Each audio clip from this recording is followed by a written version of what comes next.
Okay, so let's say the bracha, Baruch Atah Adonai Adonai, Eloheinu Eloheinu melech melech haolam haolam, asher asher kitshanu kiddushanu b'mitzvotav b'mitzvotav, v'tzivanu la'asok v'asok b'divrei b'divrei Torah. Torah. Amen. Okay, so we're going to pick it up at verse 31 and read through to the end of this little section, which is verse uh, 34. yeah, 34, right? Okay, who would like to read?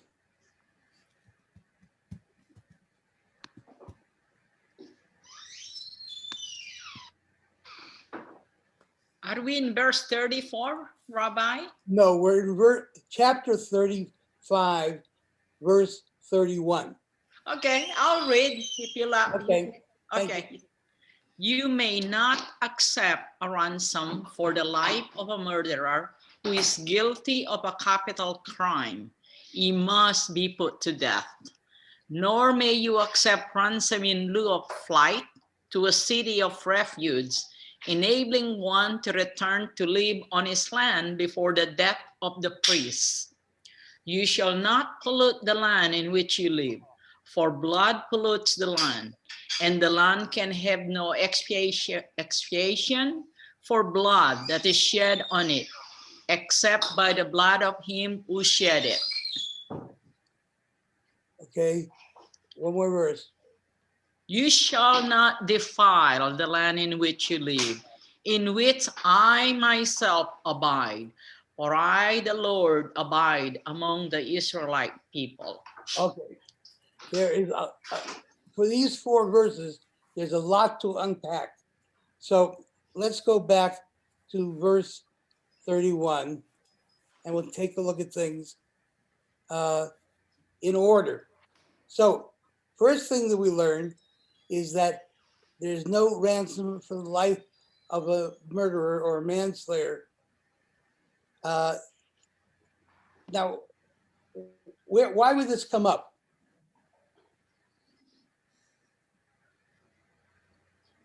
Bribery? People might try to get somebody out. You're on the right track. If let's say, for example, this were a rich person, what might he do?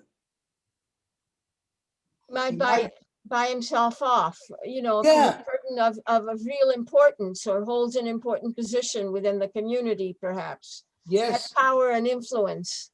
That's right. And, basically to buy your way out of the punishment. And I've always found this a very interesting and very difficult point in American history, because one of the things that happened during the Civil War, and it's one of I love Lincoln in general, but this is one of the things that was not so wonderful. Somebody who was conscripted for the Union Army could pay to have somebody else take their place and to be enlisted in the Army instead, which always seemed to me to be a truly gross miscarriage of justice. Just because you're wealthy, you can get out of things. Although to tell the truth, the same thing exists in society today. I can remember back in my college days when there was a lottery for the draft. And one of the reasons they had a lottery is that lots of people were bribing folks on their local conscription board to get out of being conscripted. So the lottery was a way of supposedly equalizing all of that. I'll just mention in passing that my year, the numbers went up to 114. That's as far as they had to go in terms of drafting people. I was number 120. Oh, I got very close to having to go to Vietnam, and I didn't know what I would have done if I had been conscripted, but we'll see. Anyway, so it raises this question of the ways in which people might have tried to, hi Debbie, to get around this issue of how you pay for your crime. What do you owe society? The problem is that from the standpoint of the Torah, life is the only thing that's equivalent to life. You can't have a number of years in prison or a fine or something like that, which was available in other legal systems. But in the Jewish legal system, only life was equivalent to life. So you can imagine people might try to buy their way out of it, and I'm sure some people did, but that was not acceptable. So, but the second verse goes even further in a very interesting way. Nor may you accept ransom in lieu of flight to the city of refuge, enabling one to return to live on his land before the death of the priest. So you could use money, or some people might try to use money to avoid not only having to go, being liable for capital offense, but to try to buy their way into house arrest, basically. So they would not have to move to the city of refuge. To me, that feels really, I don't know, very obnoxious. As if, you could spend some money if you can afford it and not even have to change your life in any way. Now, there were, in some of the other codes, ancient codes of law, at the same time that this was being written, there were all sorts of very well-wrought ways of delivering equivalencies for somebody who's guilty of a capital offense. If you, it was very interesting, if in the code of Hammurabi, which is very famous, I'm sure you've heard of it, if a member of if somebody killed what was called an awilu, which means a member of the nobility, they had to die. There's nothing you can do about that. But if you killed somebody who was just an average Joe, you could pay a fine to the owner of that slave, let's say. There was an economic value that was set up so that if you could afford it, you could buy your way out of being punished. And that was set up within the code itself. So one of the things I want to get to here is that the emphasis is on there being no way of buying your way out of your moral responsibility or your legal responsibility. It destroys, these verses destroy class distinctions that were observed very routinely in other cultures. Now, in our country now, we are debating the issue of penal reform and talking about how members of different ethnic groups are treated differently by the law, and that they get different kinds of sentences and so forth. That's a very serious question. And you can imagine that judicial reform or penal reform is a complicated question, but one that, in terms of equity, has to be addressed. Well, that's really what, even in the ancient days, the same thing was true. That it wasn't clear what was fair and what was not fair. And evidently, the general practice of allowing people with financial means to buy their way out of the punishment that they normally would receive was in general accepted, but the Torah makes this explicit exemption here that money doesn't help you. You can't buy your way out of what you owe in terms of punishment. So Can I say something about that? yeah, And today we get to see a lot of this go on by people who can afford, in terms of their social status and monetary economic status, to right. get the best possible defense in a Yes. trial. Well, it happens on a lot of different levels, Judy. You're right. It could buy your way out of the sentence altogether. Yeah. Or let's talk about the instance of the bail system, which obviously gives a big advantage to people who have financial means, and they don't have to languish in jail until their case comes up. Whereas somebody who is poor and or can't afford a loan, they sit in jail until the case comes up. This is a very serious matter in our country, and it's interesting that in a lot of nations, industrialized nations in Europe and so forth, they've done away with the bail system for all these reasons.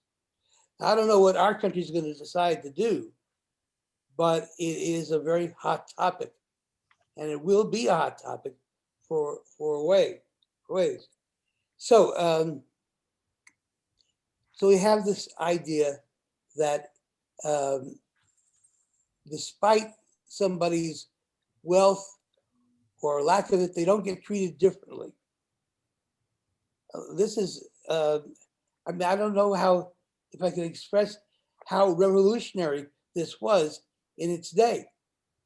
You know, I mentioned the Code of Hammurabi, which is probably the best known of the ancient codes of law that we are aware of commonly these days. It certainly was a very important code in its own day, where the whole system is predicated upon different terms of punishment, depending upon the social class of the perpetrator and the social class of the victim. It was all different. I don't know how people can live with that, but I guess they have a different sense of what justice is. I find it hard to understand. Just putting that out there for myself. All right. So Debbie wants to say something. oh yeah, I'm sorry. Debbie, go ahead. Just a quick question.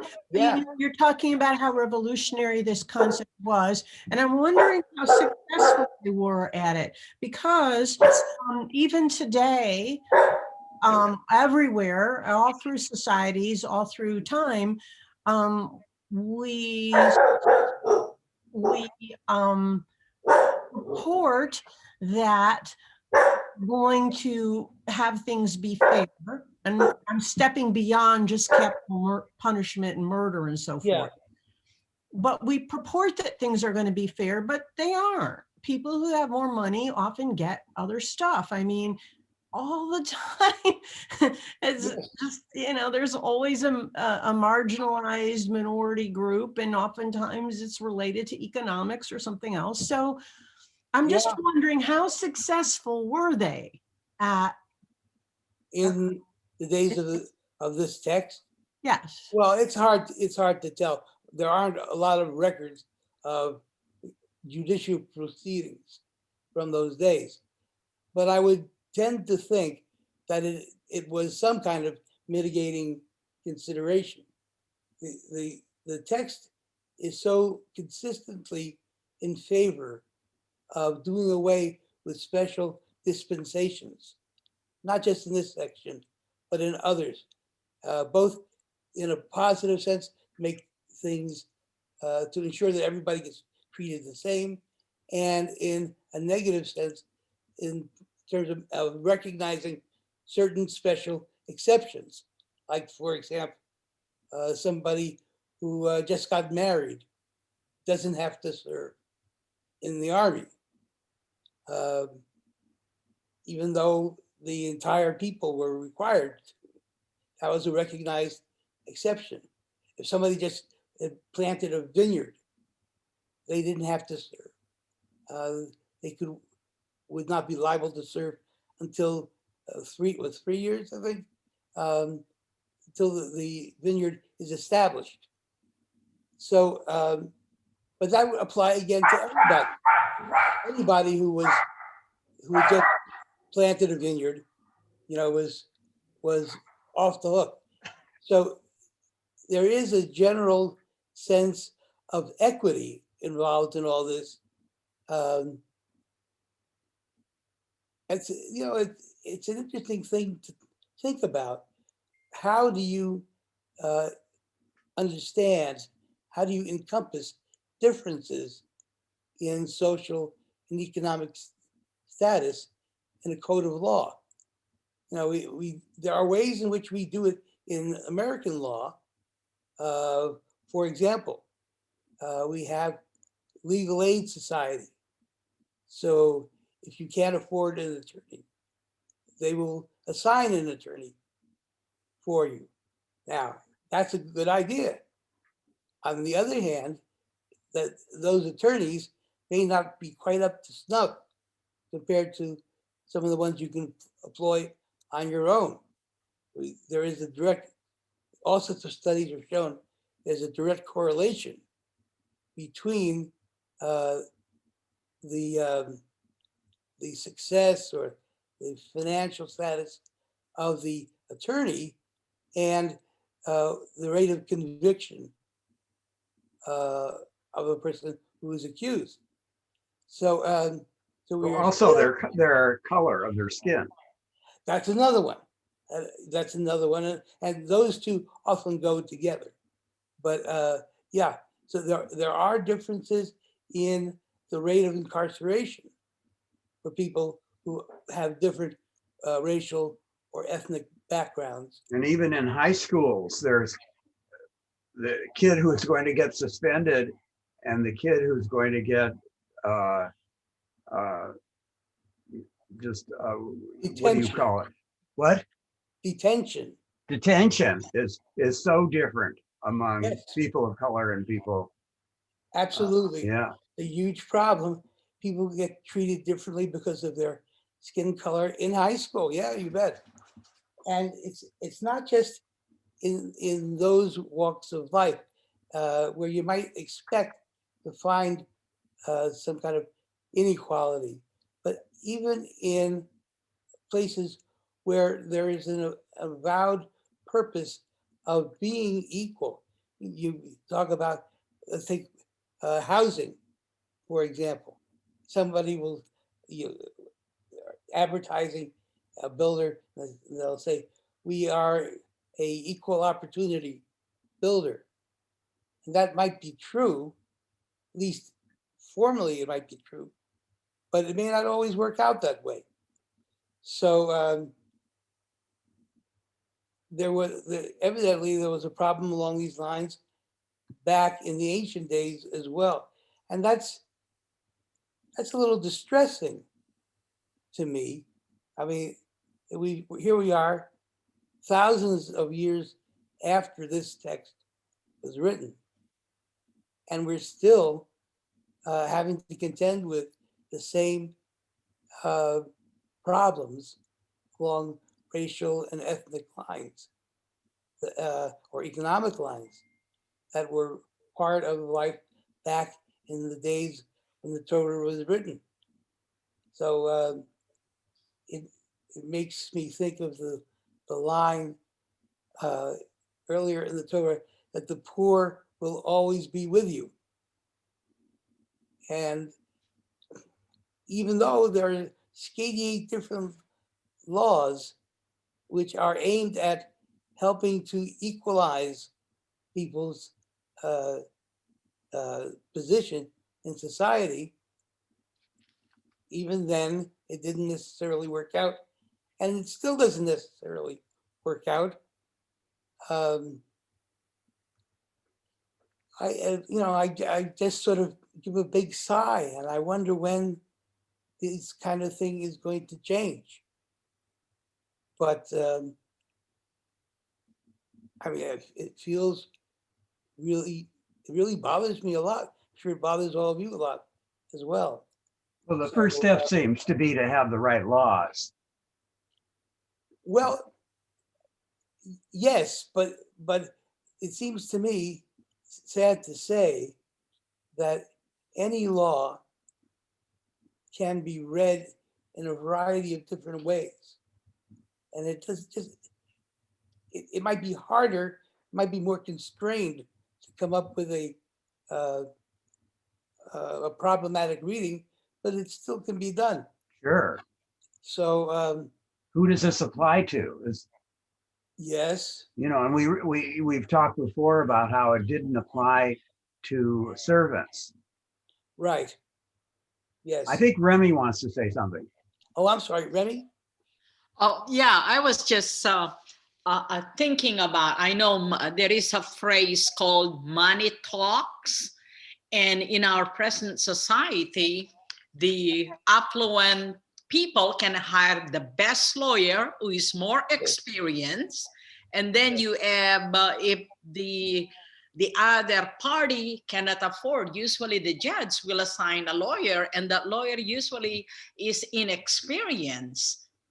And but there are occasions where that inexperienced young lawyer has a passion for justice. Even he is young, inexperienced, sometimes he managed to keep his client get justice. Those are far and few in between. That's true. And I'm always thinking too, when you are rich, you can afford the expert witnesses. You can call on psychologists. You can call on every person that will help your client. And that's where I think there's two types of justices in our country. Well, I think that's true. I couldn't agree with you more, Remy. And the phrase you're looking for is money talks, nobody walks. I like that. There was a big clothing store in Union, New Jersey, near where I used to live. That was their phrase in their advertising on radio. Money talks, nobody walks. I wanted to address something you said earlier about Yeah, what's up, Judy?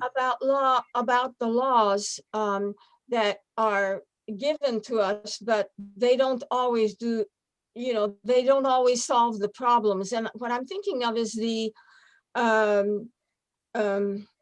Emancipation Proclamation, the history of the blacks and the South, and how throughout history laws have been written, excuse me, to further emancipate them. And then decades later, other laws were, the Jim Crow laws existed to sort of contradict whatever progress was made by the laws that were established. Then still injustice remains with LBJ and the Voting Rights Act and so on and so forth. So you go through history with these steps that are taken each time with new laws that are not enough, because the laws don't necessarily ensure justice. In other words, it seems to be an ever refining, ever evolving kind of situation where you remedy part of the problem, but there are other, like a dragon's head, you know, other issues that appear and reappear and reappear, and then you pass laws against those. And then, so there's an ever evolving process, but it takes a long time, and it takes Yes, many, it seems to me, many layers of injustices and laws passed and injustice, you know what I'm trying to say? Yeah, I think I do. And I, I think I agree with you, if I understand you correctly. We do make advances in terms of the laws that we enact. And I won't go so far as to say they make no difference. They do make some difference, Mm-hmm. but they don't eradicate the problems that they address completely. They just don't. Mm-hmm. And because there are so many ways to either get around or to undermine any kind of law. So it's a seemingly never-ending battle Mm-hmm. to have laws that closely parallel, that mirror the values that we express. Now, this is not shouldn't be a surprise to anyone, because this is what happens in our personal lives. We have certain principles we believe in, we have certain attitudes or feelings that we are aware of, and that doesn't necessarily stop us from behaving in ways that we know are contradictory to our values or our feelings or what have you. And it's sad that it's constantly so.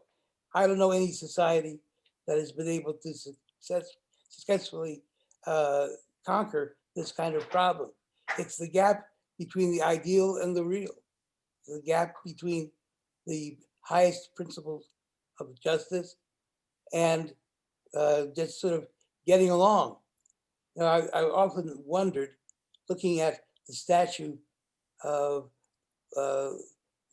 they have a lot of different courthouses of blind justice.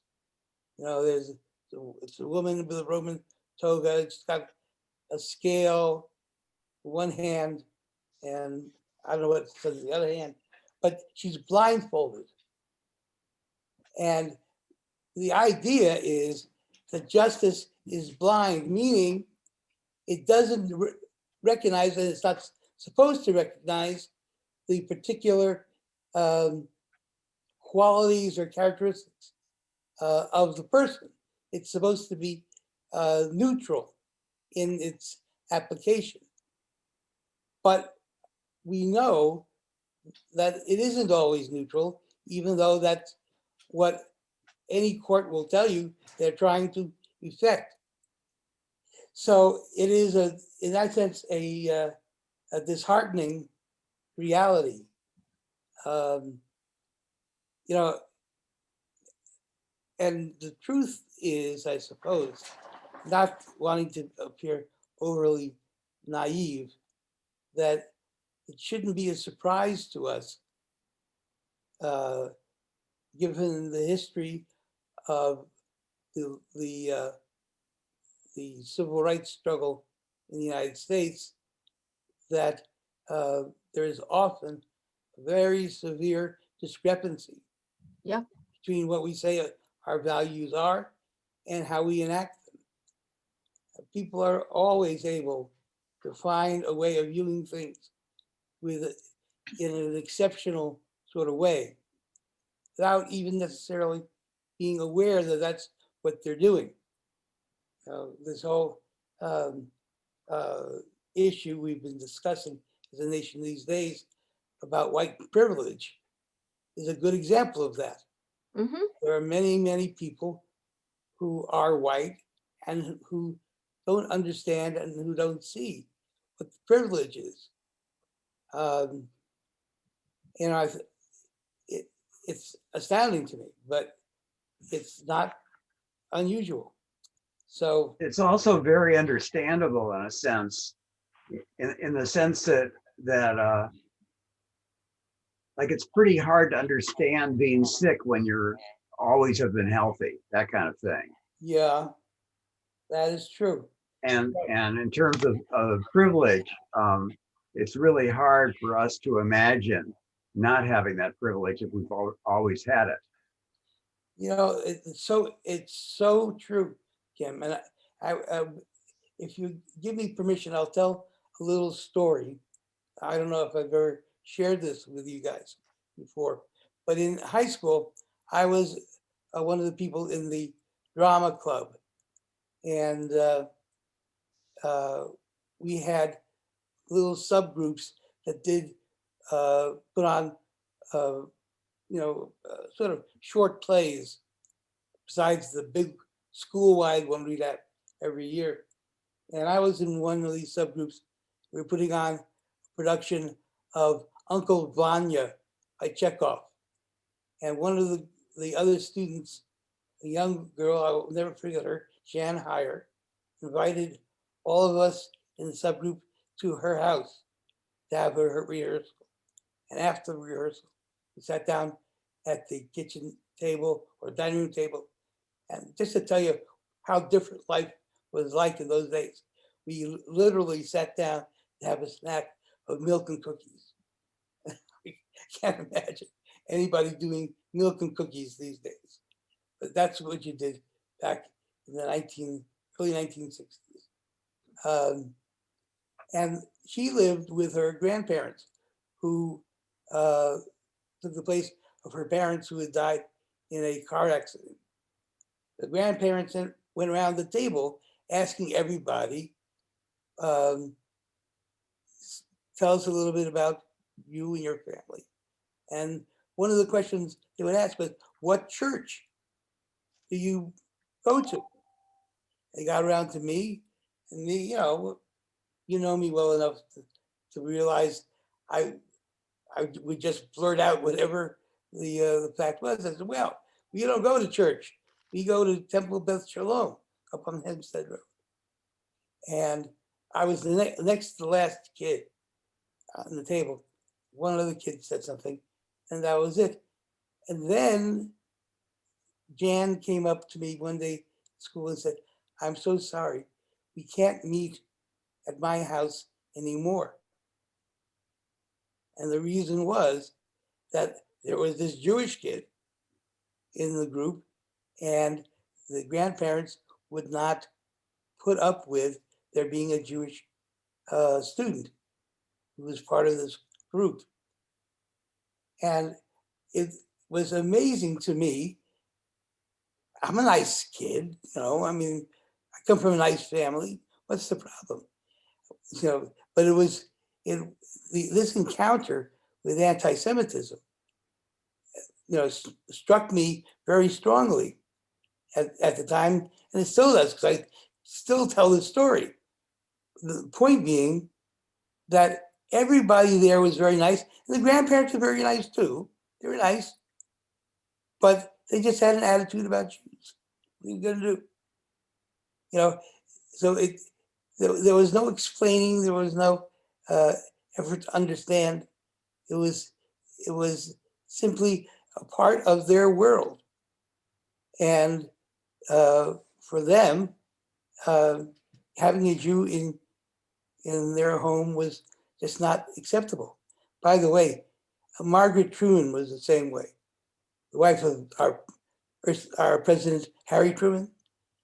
His best friend was another clothier in town named Eddie Gottlieb. And Bess Truman would never allow Eddie Gottlieb to come into their house because he was Jewish. Kind of an amazing thing.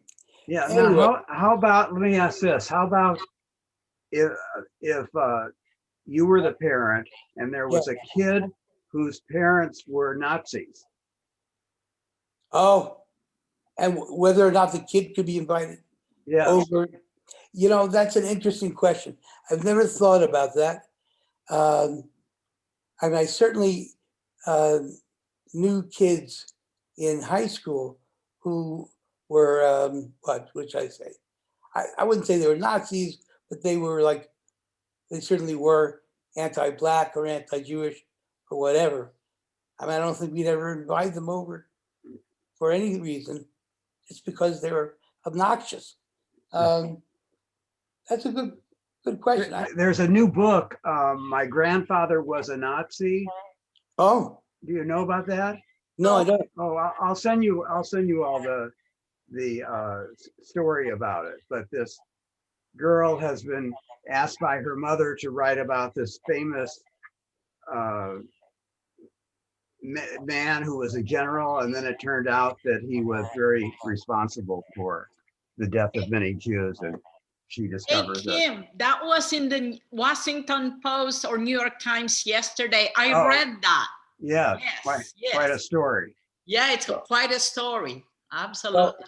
You know, one of the things that I did a number of times when I was running the Hillel Foundation at UT, is every once in a while I would bring in a young person who was a former or an ex-Nazi.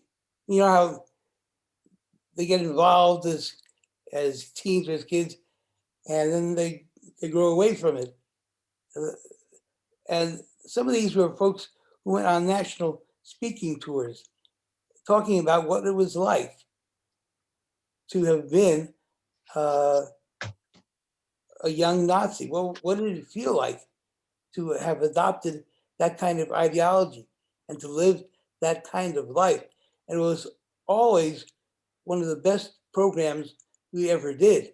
On one occasion, for example, this young man who, for a variety of different reasons, had fallen in with such a group.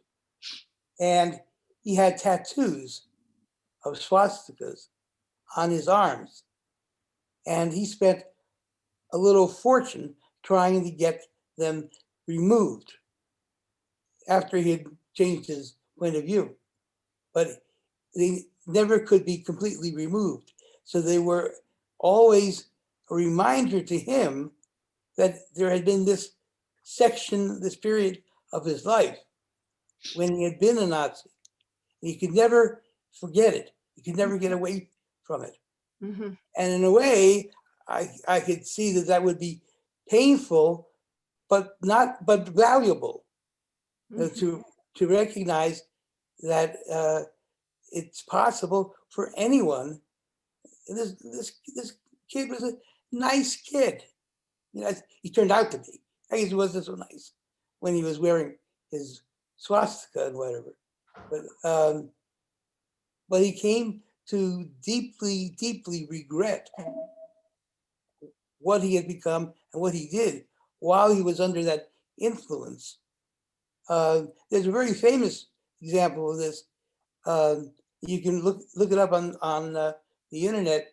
There's a cantor who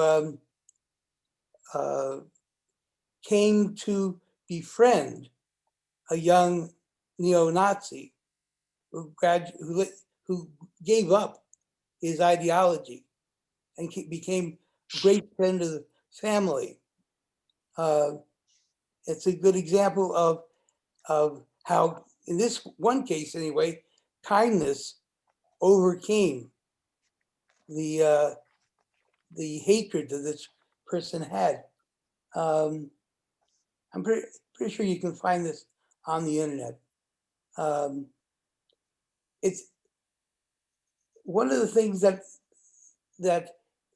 laws like this that we just read in today's Torah portion, one of the reasons that they're important, besides the particulars of the law, is that it makes us think about these issues that are otherwise invisible to us.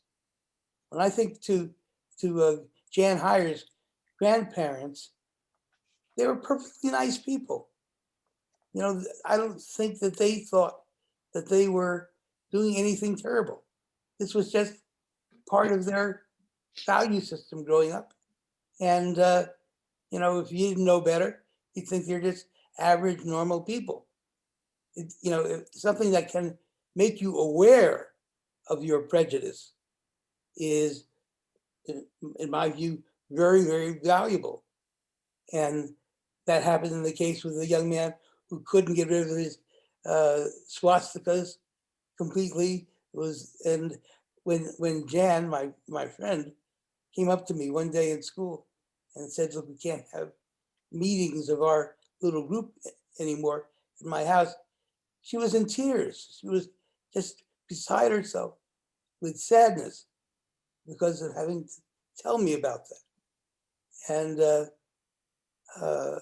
I could understand very well why she would feel that way, because she didn't believe any of that stuff. But grandparents said that's the rule here, and then they put her in the position of having to tell me. They didn't tell me themselves. It's a little bit of an act of cowardice, but nonetheless. So I'm sure we all have our stories of having encountered either anti-Semitism or some other kind of It's bias. 1:00.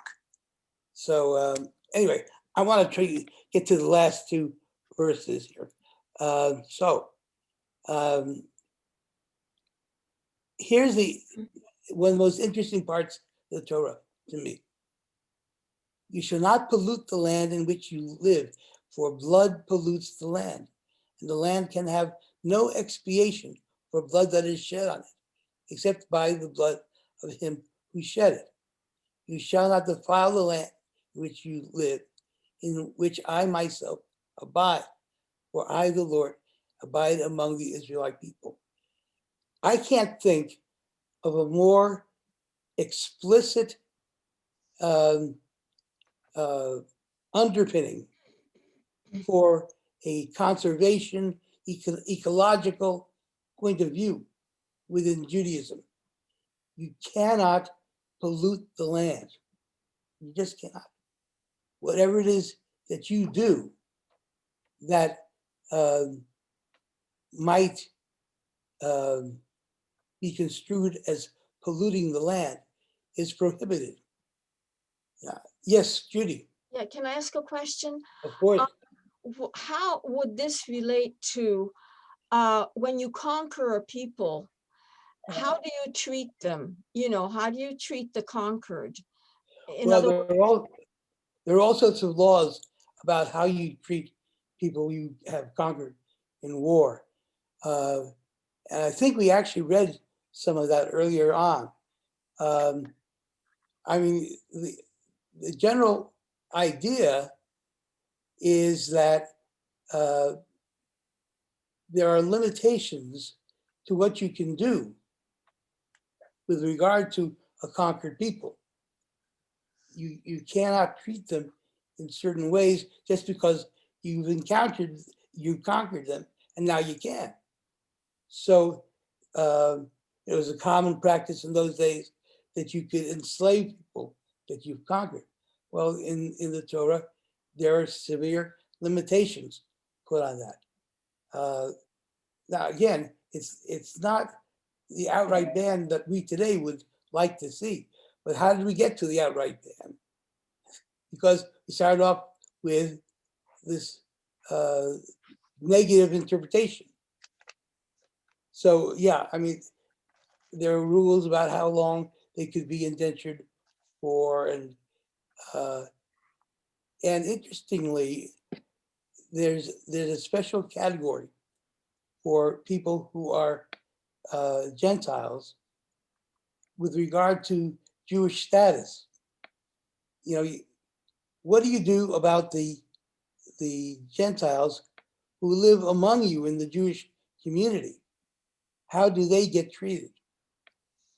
And the rule is that as long as they will go along with the Jewish customs and behaviors that are required of everybody else, then they are treated in the same way you would treat an Israelite or another Jew, even though they are not themselves Jewish. Yeah, Deb. I don't understand why it specifically cites blood in terms of pollution. Well, blood in general, we understand, is the symbol for life. So we're talking about the wasting of life. We're talking about the misuse of life. It's kind. It's not the same, but it's like a toxic chemical spill, and it has to be. It can make the land unusable. It makes the land. They would say polluted. We would say what? Well, we would say it's toxic. So things that make the land toxic, that make it a repository for the misuse or the denigration of life, make the land unclean.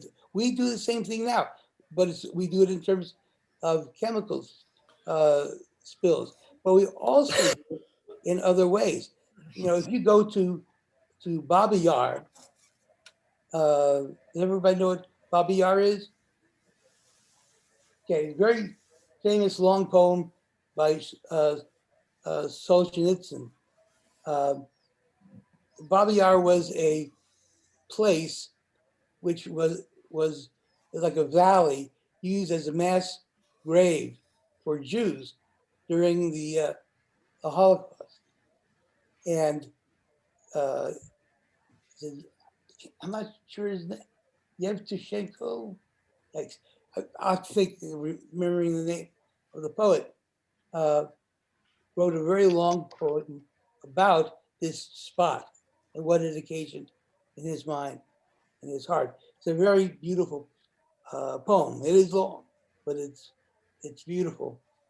And this is a place that now is treated with tremendous respect because the spilling of blood there has changed the nature of the land.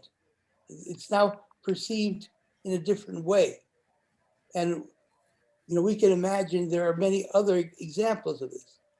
There are ways you would behave in a cemetery, or ways you would not behave in a cemetery that would be fine elsewhere. If you go to Texas A&M today, you have to be very careful where you walk because there's certain parts. Debbie's smiling. This is absolutely the truth. There are certain parts of the grounds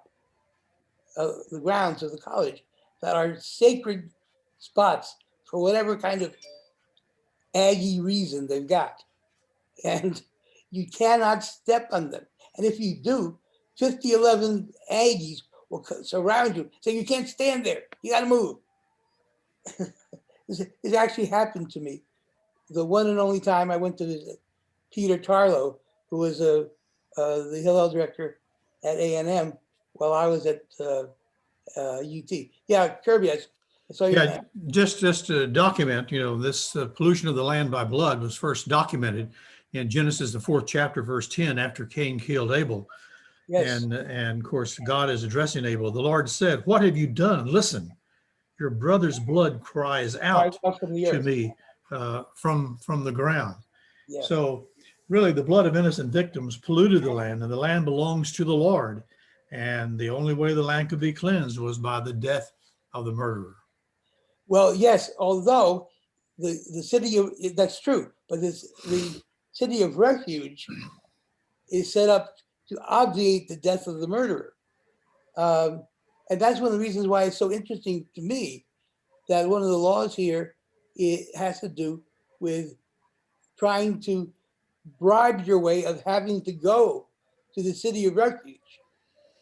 I can understand, maybe you don't want to go. Maybe the city of refuge, Kirby, is in Demas. I don't know. Yeah.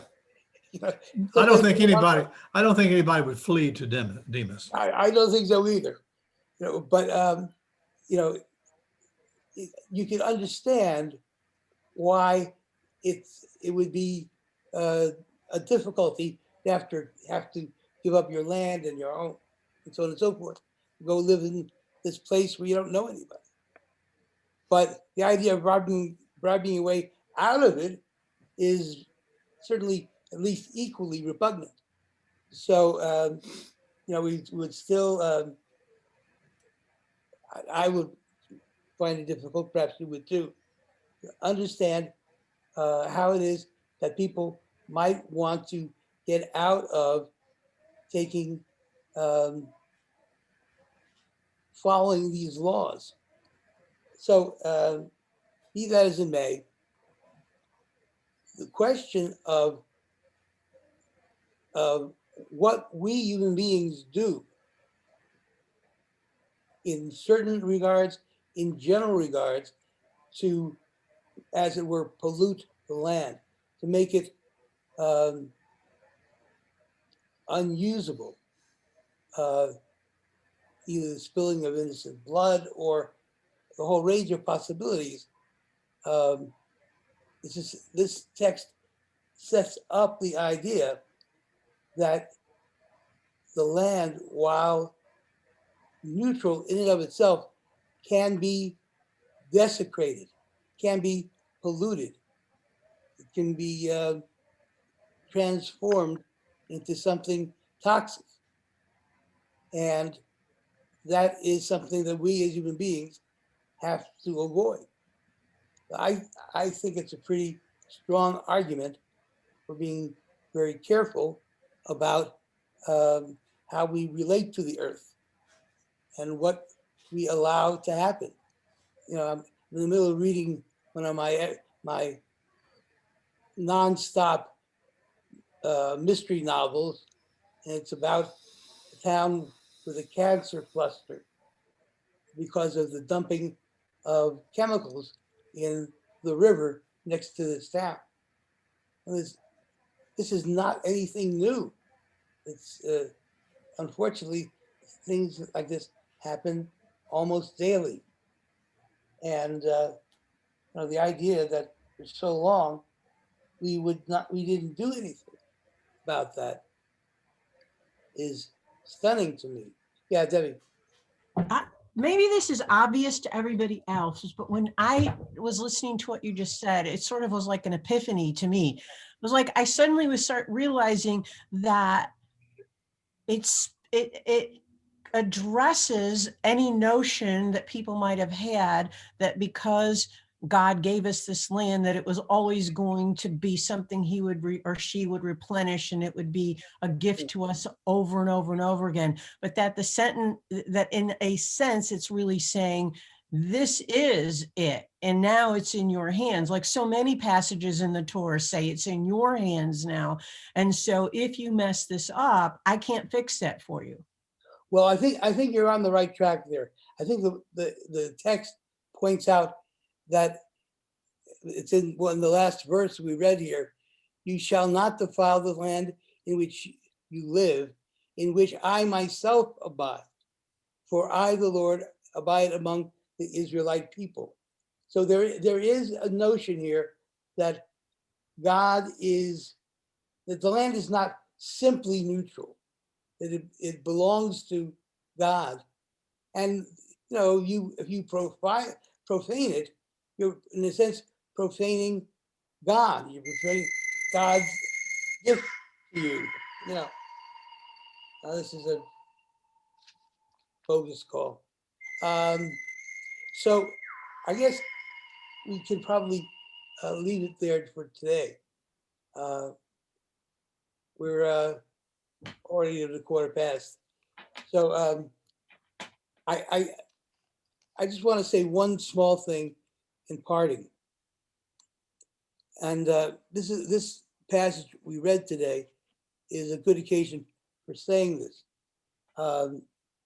We read these texts, and the way that I read them with you is to connect them often to current issues, political issues, or moral issues, and so forth.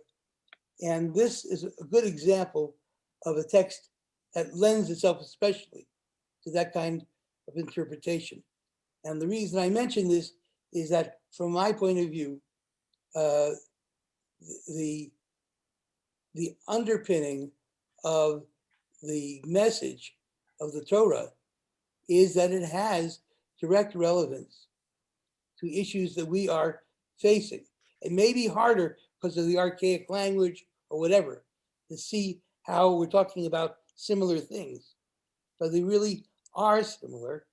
And it's good to have a sense of the idea that the Torah is speaking to our condition even today, and not only the condition of people 2,000 years ago. So that's my little programmatic. Yeah, Deb, what? I just wanted to wish you a happy birthday on Saturday before we part ways. I hope it's special for you. And, you know, we're still here and you're still here. Yeah, me too. COVID, so it's a happy birthday. Thank you very much. Thank you, sir. This is a beautiful lesson you taught today, because I'm always been bothered about do not pollute the land. Yeah. It was totally, I was about to explain that to me, and you explained it beautifully. Thank you, sir. You're very kind, Remy. I appreciate it. And thank you for the birthday wishes. It is a big birthday. I'm turning 70. Oh, So, Happy congratulations. birthday, happy returns. Yay. yeah, you know, everybody is younger than they used to be. 70, Happy birthday, sir. 70 is just a kid. You're just a kid, Rabbi. You know, one of the reasons I love teaching this group of you guys is that I feel like a youngster here. There you go. You're my contemporaries, so you know it's. Well, as old as I am, then you should feel like a youngster. Well, thank you all very much. I appreciate your greetings on birthday. Very nice. Thank you. It was great to see everybody. Great Thank you, to see Debbie, everybody. for setting Have a it good up. week. Thank you, Debbie. Thanks, for everybody. See you later. Thank you.